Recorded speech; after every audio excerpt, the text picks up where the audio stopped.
नमस्कार मित्रांनो, स्वागत आहे तुमचं आपल्या या यूट्यूब चॅनलमध्ये। तुम्ही जर या चॅनलवर नवीन असाल तर सबस्क्राईब करायला विसरू नका।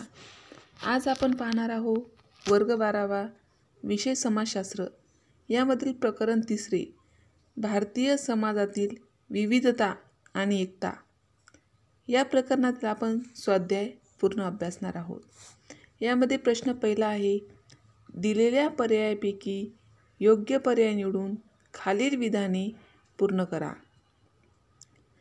यामध्ये पहिलं विधान आहे, लिंगभाव हा रिकामी जागा असतो। पर्याय दिलेले आहेत, अंगभूत, दुसरा पर्याय आहे जनुकीय, तिसरा पर्याय आहे आत्मसात केलेला। त्याचं उत्तर आहे अंगभूत।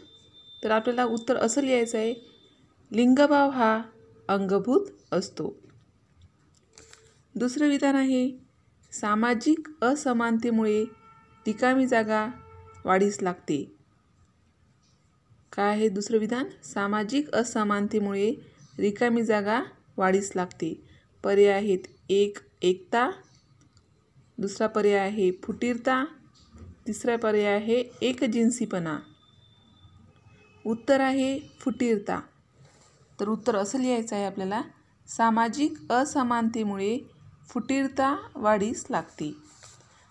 प्रश्न पहिल्यामध्ये ब आहे, पुढील प्रत्येक गटातील चुकीची जोडी ओळखा व दुरुस्त करून लिहा। जोड्यामध्ये अ गट आणि ब गट दिलेला आहे। अ गटातील पहिली जोडी आहे भाषेवर आधारित संघर्ष आणि ब गटात दिलेली आहे भाषावाद। ही जोडी बरोबर आहे। दुसरी जोडी आहे अ गटात दिलेला आहे धर्मावर आधारित संघर्ष, ब गटात आहे दहशतवाद। ही जोडी चुकीची आहे। तर धर्मावर आधारित संघर्ष तर ब गटात पाहिजे संप्रदायवाद। तिसरी जोडी आहे जातीवर आधारित संघर्ष, ब गटात दिले आहे जातीयवाद। ही जोडी सुद्धा बरोबर आहे। चौथी जोडी आहे प्रदेशावर आधारित संघर्ष आणि त्या समोर ब गटात दिलेला आहे प्रदेशवाद। ही जोडी सुद्धा बरोबर आहे। तर या जोड्यामध्ये जी 2 नंबरच्या क्रमांकाची जोडी आहे धर्मावर आधारित संघर्ष दहशतवाद, ही जोडी चुकीची आहे। त्याचं उत्तर आपल्याला लिहायचं आहे धर्मावर आधारित संघर्ष संप्रदायवाद, ब गटात लिहायचं आहे संप्रदायवाद। आता प्रश्न पहिल्यामध्ये क आहे, प्रत्येक विधान वाचा आणि चौकटीत दिलेल्या योग्य संज्ञा ओळखून लिहा। आणि खाली एक चौकट दिलेली आहे आणि त्या चौकटीमध्ये काही संज्ञा लिहिलेल्या आहेत, त्या आपण पाहू। निरंकुशतावाद। काय पहिली संज्ञा? निरंकुशतावाद। दुसरी संज्ञा आहे वर्ग, तिसरी संज्ञा आहे समानतावाद। खाली काही विधाने दिली आहेत, तर त्या विधानासमोर आपल्याला यामधील योग्य संज्ञा ओळखून लिहायची आहे। पहिलं विधान आहे अर्जित दर्जा आणि त्याचं उत्तर आहे वर्ग। काय आहे पहिलं विधान? अर्जित दर्जा आणि त्याचं उत्तर आहे वर्ग। दुसरं उदाहरण आहे सौहार्दपूर्ण संबंधाचे संवर्धन आणि त्याचं उत्तर आहे समानतावाद। पुन्हा एकदा वाचू दुसरं उदाहरण आपण, सौहार्दपूर्ण संबंधाचे संवर्धन आणि त्याचं उत्तर आहे समानतावाद। प्रश्न पहिल्यामध्ये ड आहे, अधोरेखित शब्दाच्या जागी अचूक शब्द लिहून विधाने पूर्ण करा। खाली काही विधाने दिली आहेत आणि त्यातील एक शब्द अधोरेखित केलेला आहे। तो शब्द वगळून आपल्याला त्याच्या जागी योग्य शब्द लिहायचा आहे। यामध्ये पहिलं विधान आहे, जातीवर आधारित संघर्षाला संप्रदायवाद म्हणतात आणि संप्रदायवाद हा शब्द अधोरेखित केलेला आहे, ते वगळून आपल्याला तिथं जातीवाद लिहायचं आहे। तर त्याचं उत्तर असं येते, जातीवर आधारित संघर्षाला जातीवाद असे म्हणतात। दुसरं विधान आहे, सर्व धर्म समभाव भारताचे एकतेची संकल्पना दर्शवते। काय आहे? सर्व धर्म समभाव भारताची एकतेची संकल्पना दर्शवते।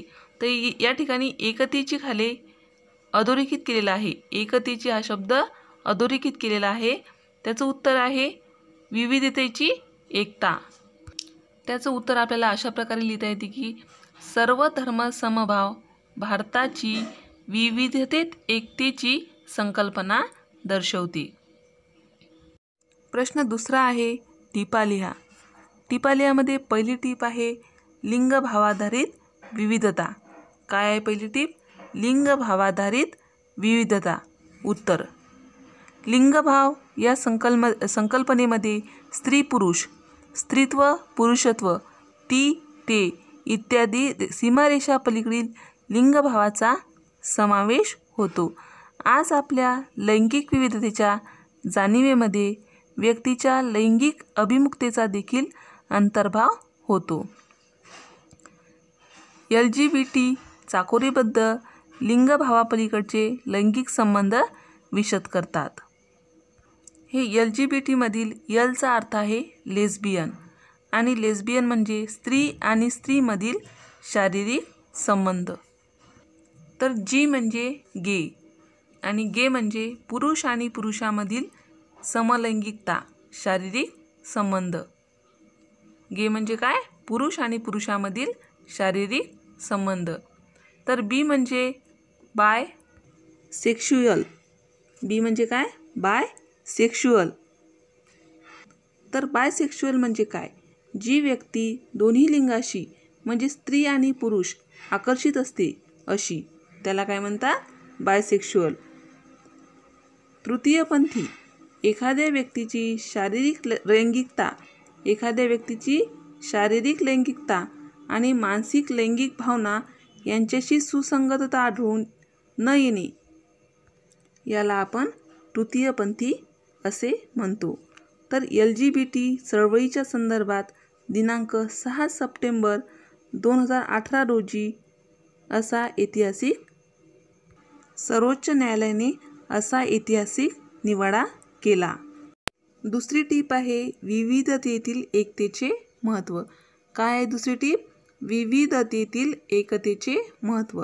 उत्तर, विविधतेतील एकतेचे महत्त्व पुढीलप्रमाणे: देशातील सर्व लोकांचे कल्याण साधण्यासाठी. दुसरा आहे आपला देश आणि त्यातील रहिवाशांच्या समृद्धतेसाठी. काय दुसरं? आपला देश आणि त्यातील रहिवाशांच्या समृद्धतेसाठी. तिसरा आहे शांततापूर्ण सहअस्तित्व आणि संघर्ष निवारण्यासाठी. भारताचा सांस्कृतिक वारसा दृढ आणि संपन्न करण्यासाठी. भारतातील लोकांचे मनोधैर्य वाढावे आणि एकमेकात परिणामकारक व सर्वसमावेशक सुसंवाद व्हावा यासाठी. भारतीय समाजातील बहुविध विधिमतांचे जतन करण्यासाठी. देशातील सर्व नागरिकांच्या मानवी हक्कांची जोपासना करण्यासाठी. अशा प्रकारे आपल्याला विविधतेतील एकतेचे महत्त्व स्पष्ट करता येते. प्रश्न तिसरा आहे फरक स्पष्ट करा.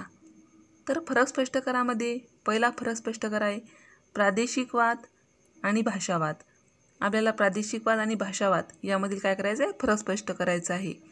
तर प्रादेशिकवादमध्ये पहिला मुद्दा आहे प्रादेशिकवाद आपल्या राज्याचा इतिहास व परंपरा किती श्रेष्ठ आहे हे दाखवण्याचा प्रयत्न केला जातो. तसेच सर्व प्रकारच्या योजना आपल्या राज्याच्या कल्याणासाठी आखल्या जाण्यात आणि आपल्याच राज्याला सर्व प्रकारच्या सवलती लाभाव्यात यासाठी प्रयत्न केले जातात. त्यातून राज्यात तेढ निर्माण होते. भाषावादमध्ये पहिला मुद्दा आहे भाषावादामुळे आपलीच भाषा कशी समृद्ध आहे व श्रेष्ठ आहे हे सांगण्याचा प्रयत्न भाषेतील लोक करू लागतात. आपल्याच भाषेचे महत्त्व पटवून दिले जाते. त्यातूनच भाषिक स्पर्धा सुरू होऊन विविध भाषिक गटात तेढ निर्माण होते. प्रादेशिकवादमध्ये दुसरा मुद्दा आहे प्रत्येक प्रदेशातील लोकांना आपल्या प्रदेशाबद्दल अभिमान वाटत असतो. त्याचा आधार घेऊनच राज्यकारभाराच्या दृष्टीने सोयीस्कर व्हावे म्हणून भारतात विविध राज्यांची निर्मिती झाली. प्रत्येक व्यक्तीला आपल्या राज्याबद्दल अभिमान असतो. भाषावादमध्ये दुसरा मुद्दा आहे प्रत्येक प्रदेशात बहुसंख्य लोकांची अशी एक भाषा असते. ती मातृभाषा म्हणून ओळखली जाते.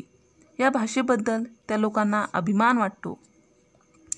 प्रादेशिकवादामध्ये तिसरा मुद्दा आहे प्रादेशिकवादात आपलीच भाषा बोलणाऱ्या भूप्रदेशावर हक्क सांगितला जाऊन त्यासाठी आंदोलने केली जातात. त्यातून राज्यात वैर निर्माण होते. कधीकधी तर एका राज्यातही विविध परिसरांचे 2 गट तयार होऊन फुटीरता निर्माण होते व मोठ्या राज्यांची मागणी केली जाते. भाषावादमध्ये तिसरा मुद्दा आहे आपल्या भाषेलाच श्रेष्ठत्व लाभावे, आपल्याच भाषेतून राज्यकारभार चालावा यासाठी प्रयत्न केले जातात. तसेच आपल्याच भाषेच्या विकासासाठी सरकारी सवलती व अनुदाने मिळावीत यासाठी आग्रह धरला जातो. प्रादेशिकवादमध्ये चौथा मुद्दा आहे प्रांताविषयी वाटणाऱ्या या अभिमानाची तीव्रता वाढल्यास विशिष्ट प्रांतातील लोक इतर राज्यांना कमी लेखतात, तेव्हा त्यातून प्रादेशिकवाद जन्मास येतो. भाषावादमधील चौथा मुद्दा आहे भाषेविषयी अभिमानाची तीव्रता वाढल्यास एकभाषिक लोक इतर भाषिकांना व त्यांच्या भाषेला कमी लेखू लागतात, त्यातून भाषावादाचा उगम होतो.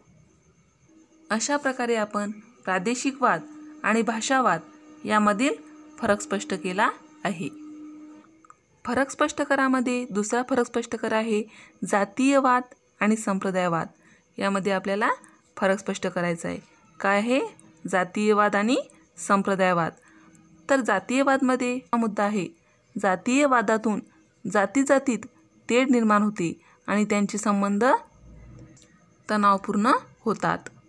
संप्रदायवादमध्ये दुसरा मुद्दा आहे संप्रदायवादाची परिणती सांप्रदायिक तणाव, जमातवादी दंगली आणि संघर्षात होतो.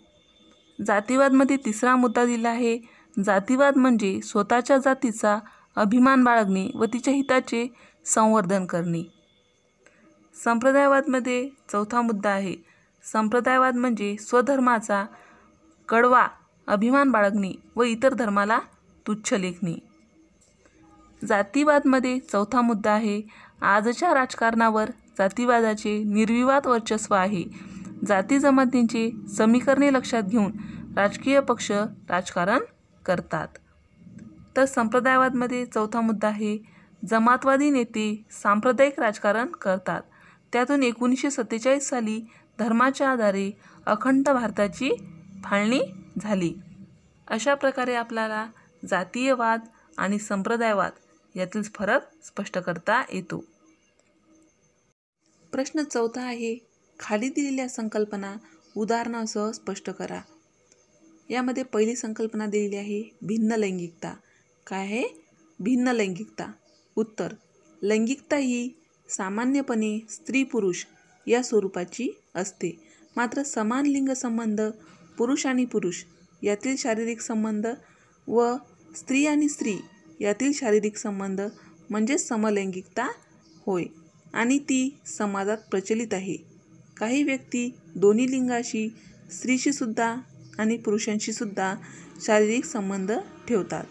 एखाद्या व्यक्तीच्या दुसऱ्या व्यक्तीशी शारीरिक, भावनिक आणि लैंगिक संबंध असू शकतो. यावरून व्यक्तीची लैंगिक अभिमुखता ओळखता येते. लैंगिक अभिमुखता म्हणजे प्राधान्य किंवा निवड नव्हे. आपल्या लिंगानुसार असलेल्या लिंगभावासंबंधी अपेक्षा बऱ्याच वेळा आपण बळजबरीने पूर्ण करतो.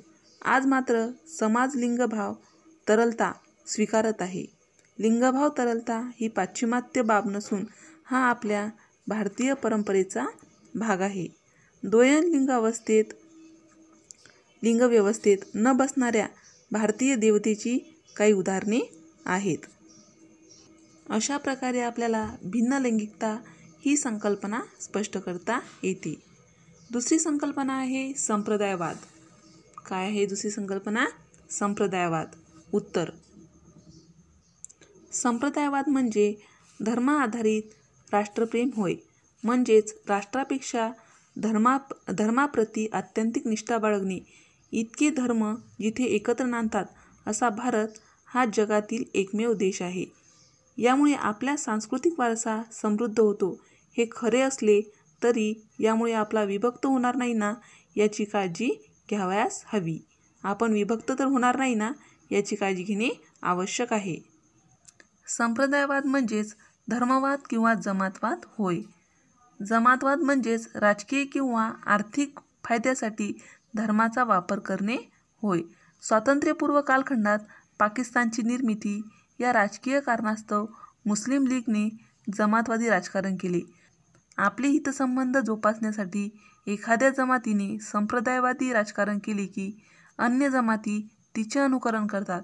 त्यातून धार्मिक तणाव निर्माण होतात. संप्रदायवादी राजकारणी आर्थिक, सामाजिक, राजकीय प्रश्नांना धार्मिक रंग देतात. आपल्या धर्मबांधवाच्या भावनांचा राजकीय फायद्यासाठी वापर करतात. त्यासाठी धर्मद्वेषाचा, दंगलीचा आणि धर्मप्रचाराचा व्यापक प्रमाणात उपयोग करण्यात येतो. जमातवाद, जमातवादी राजकारण व त्यातून उद्भवणाऱ्या दंगली हे राष्ट्रीय एकात्मतेसमोर असणारे मोठे आव्हान आहे. जर जमातीचा अतिरेक झाला तर देशाचे विघटन होऊ शकते. या अनुभव 1947 साली झालेला आहे. याचा अनुभव आपल्याला 1947 साली आलेला आहे. अशा प्रकारे आपल्याला संप्रदायवादाविषयी संकल्पना स्पष्ट करता येते. प्रश्न 5 अ आहे, संकल्पना आकृती पूर्ण करा. आणि संकल्पना आहे राष्ट्रीय एकात्मतेतील अडथळे. हे मध्ये एका सर्कलमध्ये लिहिलेलं आहे आणि त्याच्यासमोर 4 सर्कल लिहिलेले आहेत. त्यामध्ये आपल्याला राष्ट्रीय एकात्मतेला कोणकोणते अडथळे येतात ते लिहायचे आहे. तर त्यामधील पहिला आहे संप्रदायवाद. राष्ट्रीय एकात्मतेला येणारा पहिला अडथळा कोणता आहे? संप्रदायवाद. दुसरा आहे प्रादेशिकतावाद. काय दुसरा अडथळा? प्रादेशिकतावाद. तिसरा आहे जातीवाद आणि चौथा आहे भाषावाद. अशा प्रकारे आपल्याला राष्ट्रीय एकात्मतेतील अडथळे स्पष्ट करता येतात आणि ही संकल्पना आकृती पूर्ण करता येते. प्रश्न 5 मध्ये ब आहे, खालील विधान चूक की बरोबर हे सांगून सकारण स्पष्ट करा. यामध्ये पहिले विधान दिलेलं आहे, आर्थिक विषमतेचा समाजावर परिणाम होत नाही. काय विधान? आर्थिक विषमतेचा समाजावर परिणाम होत नाही. तर उत्तर काय आहे? वरील विधान चूक आहे. याचं उत्तर आहे वरील विधान चूक आहे. तर ते का चूक आहे याची कारणे आपण पाहू.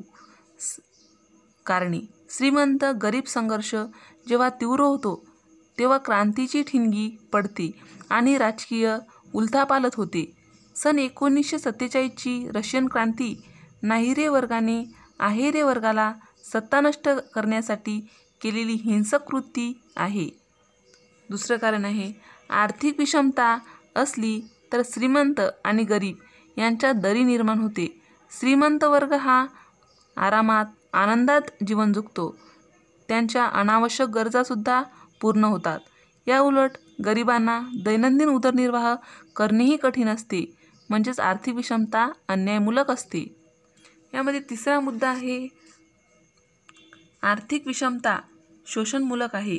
ग्रामीण भागामध्ये बडे जमीनदार अल्पभूधारक, भूमिहीन शेतमजुराचे शोषण करतात, तर शहरी भागात कारखानदार, भांडवलदार श्रमिकांचे शोषण करतात.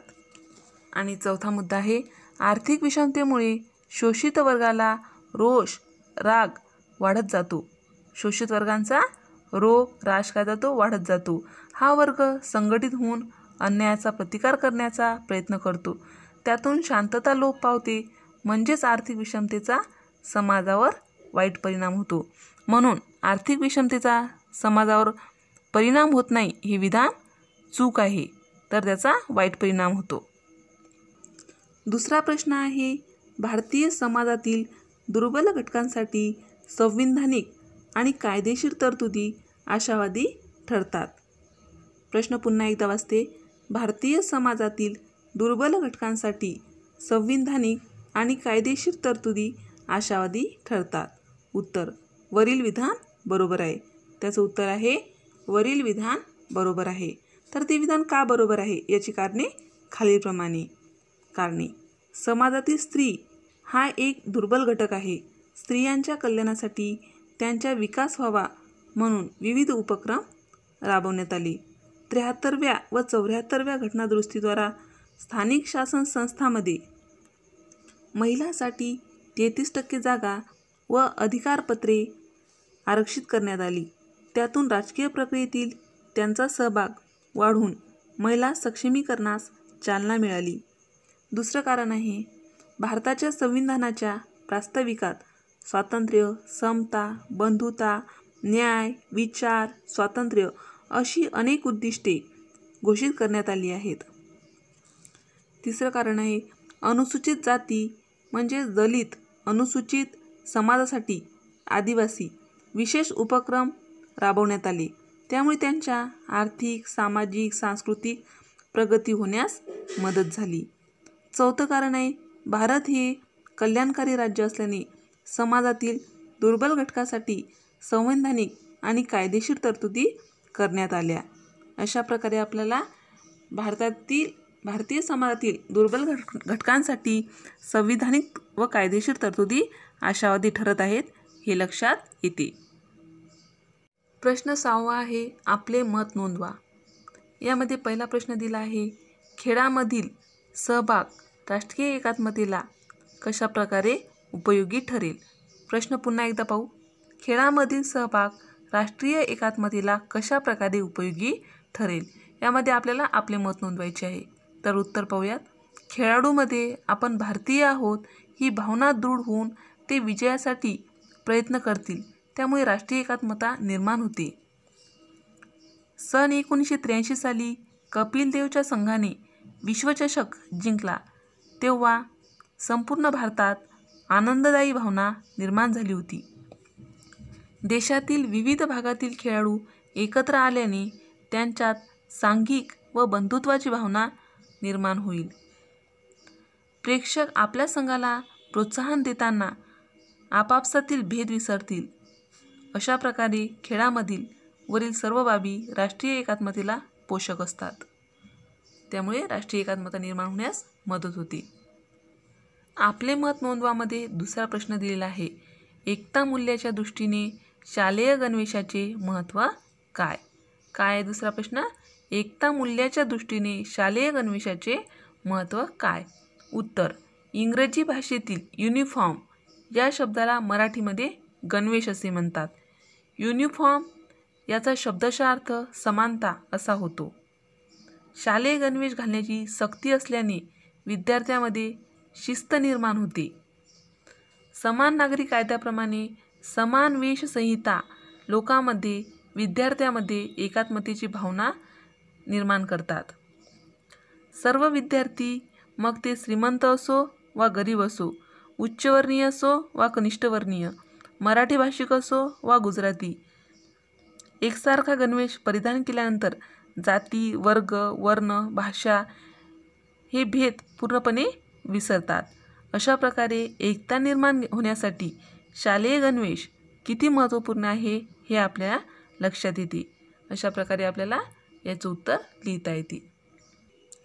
प्रश्न 7वा आहे पुढील प्रश्नाचे उत्तर सविस्तर लिहा आणि ते उत्तर आपल्याला कमीत कमी 150 शब्दात लिहायचं आहे. प्रश्न आहे तुमच्या मते एकता म्हणजे काय. एकतेला बाधक अशा कोणत्याही 3 घटकांची चर्चा करा. एकता वाढवण्यासाठी नागरी आणि आदिवासी लोक एकमेकांना सहकार्य करू शकतील अशा कुठल्याही 2 उपायांचे वर्णन करा. तुमचे मुद्दे सोदाहरण स्पष्ट करा. प्रश्न पुन्हा एकदा पाहू. तुमच्या मते एकता म्हणजे काय. एकतेला बाधक अशा कोणत्याही 3 घटकांची चर्चा करा. एकता वाढवण्यासाठी नागरी आणि आदिवासी लोक एकमेकांना सहकार्य करू शकतील अशा कुठल्याही 2 उपायांचे वर्णन करा. तुमचे मुद्दे सोदाहरण स्पष्ट करा. उत्तर अ. एकता. भारताचे वर्णन विविधतेत एकता म्हणजे ऐक्यभाव किंवा एकजूट होय. एकतेला एकात्मभाव असेही म्हणतात. त्याचा अर्थ विविध श्रद्धा, भाषा, संस्कृती, जाती, जमाती असणारे लोक एकमेकांशी संलग्न राहतात. भारतामध्ये विविध रूढी, परंपरा व संस्कृतीचे एकत्रीकरण झाले आहे. संस्कृतीचे हे संमिश्र स्वरूप एकात्मता किंवा एकात्मता दर्शवते. भारतीय समाज सर्वसमावेशक व लवचिक असल्याने त्याने विविध संस्कृतींना सामावून घेतले आहे. त्यातून भारताची विशेष संमिश्र भारतीय संस्कृती जन्माला आली आहे. एकतेमध्ये एकत्रीकरण आणि विविधीकरण या 2 प्रक्रिया एकाच वेळी कारणीभूत असतात. ब दिलेला आहे एकतेला बाधक 3 घटक. तर एकतेला बाधक 3 घटक कोणते आहेत ते आपण पाहू. संप्रदायवाद, जातीवाद, प्रादेशिकवाद हे एकतेला बाधक असणारे घटक आहेत. ते सविस्तररित्या त्याचं उत्तरे पाहूयात. तर पहिले दिलेलं आहे संप्रदायवाद. संप्रदायवाद म्हणजे धर्म आधारित शब्द राष्ट्रप्रेम होय. सांप्रदायिक संघर्ष राष्ट्रीय प्रतिष्ठेसाठी लाछनास्पद बाब आहे. आपला सांस्कृतिक वारसा समृद्ध होतो हे खरे असले तरी यामुळे समाज विभक्तही होतो. सांप्रदायिक संघर्षामुळे आर्थिक वृद्धी आणि विकासाची गती मंदावते. सांप्रदायिक संघर्षामुळे लोकशाही क्षीण होते. विविध धार्मिक समुदायातील सदस्यांमध्ये कटुता आणि द्वेष निर्माण होतो. संघर्षाची परिस्थिती निर्माण होते. म्हणून संप्रदायवाद हा एकतेला घातक आहे. एकतेला बाधक असणारा दुसरा घटक आहे जातीवाद. जातीवाद म्हणजे देशाऐवजी जातीप्रती निष्ठा बाळगणे होय. यामुळे अनेक समस्या निर्माण होतात. समाजातील सुसंवाद खंडित होतो. जातीय निष्ठेला राजकारणाची जोड मिळाली तर परिस्थिती अधिक गंभीर होऊन बसते. कायदे, शहरीकरण, औद्योगिकरण आणि शिक्षण असे बदल होऊनही जातीव्यवस्था लोकांच्या मानसिकतेत खोलवर रुजली आहे. आधुनिक भारतात जाती संसाधन म्हणून वापर केला जातो. जातीचा संसाधन म्हणून वापर केला जातो. जातीमुळे भेदभाव निर्माण होतो. त्यामुळे देशाची ऐक्य भावना धोक्यात येते. तिसरा मुद्दा आहे एकतेला बाधक ठरणारा प्रादेशिकता. प्रादेशिक अस्मिता कायमच राष्ट्रीय एकतेच्या आड येते. समान भाषा बोलणारे लोक समान प्रदेशाची मागणी करतात. अशा मागणीमुळे प्रादेशिकतावाद निर्माण होतो. प्रादेशिक वादाला राजकीय स्वरूप मिळाले तर ते घातक ठरते. एखाद्या प्रदेशाच्या इतिहासाचे गौरवगान केले जाते. याचा गैरवापर होऊन फूट पाडणाऱ्या शक्ती तयार होतात. अशा प्रकारे आपल्याला संप्रदायवाद, जातीवाद, प्रादेशिकतावाद कसे एकतेला बाधक आहेत हे स्पष्ट करता येते. आता आपण पाहू एकता वाढवण्यासाठी नागरी समाज आणि आदिवासी समाजातील सहकार्य. आदिवासी समुदायातील अंधश्रद्धा आणि निरक्षरता दूर करण्यासाठी नागरी समाजातील संघटना आदिवासी क्षेत्रात शैक्षणिक संस्था स्थापन करून आदिवासी समुदायाला मुख्य राष्ट्रीय प्रवाहात आणू शकतील. त्यामुळे आदिवासी समाजात आपण भारतीय आहोत ही भावना निर्माण होईल. आदिवासींचे बिगर आदिवासीकडून होणारे शोषण रोखण्यात नागरी समुदायातील स्वयंसेवी संघटना महत्त्वाची कामगिरी पाडू शकतात. आदिवासींच्या जमिनीवर होणारी अतिक्रमणे रोखण्यात आणि वेठबिगारी नष्ट करण्यात नागरी समुदाय महत्त्वाची भूमिका पार पाडू शकते. हे श्री विवेक पंडित यांच्या श्रमजीवी संघटनेने दाखवून दिलेले आहे. तसेच मेधा पाटकर यांच्या श्रमजीवी यांचे नर्मदा बचाव आंदोलन आदिवासी विस्थापित होऊ नयेत म्हणून आणि पाणलोट क्षेत्रात जी आदिवासी गावे बुडणार आहेत त्यातील आदिवासींचे पुनर्वसन व्हावे यासाठी आंदोलने केली आहेत. अशा प्रकारे नागरी समुदाय आदिवासींचा विश्वास संपादन करून एकता वाढवण्यास सहाय्य करू शकतो. अशा प्रकारे आपल्याला एकता म्हणजे काय, एकतेला बाधक घटक कोणकोणते आहेत, तसेच एकतेला सहकार्य करू शकतील असे उपाय स्पष्ट करता येतात. अशा रीतीने आपण समाजशास्त्राचे प्रकरण 3 भारतीय समाजातील विविधता आणि एकता या प्रकरणाचा स्वाध्याय व उत्तरे सविस्तररित्या अभ्यासली आहेत व समजूनसुद्धा घेतलेली आहेत. अशाच प्रकारचे नवनवीन व्हिडिओ पाहण्यासाठी या चॅनलला सबस्क्राईब करा. आमचे सर्व व्हिडिओ लवकरात लवकर तुमच्यापर्यंत पोचण्यासाठी खाली दिलेल्या बेल आयकॉन बटनवर क्लिक करा. तुम्हाला जर हा व्हिडिओ आवडला असेल तर लाईक करा. तुमच्या मित्रमैत्रिणीमध्ये शेअर करा. काही अडचणी असतील, काही सूचना असतील तर कमेंट करा. हा व्हिडिओ शेवटपर्यंत पाहिल्याबद्दल धन्यवाद.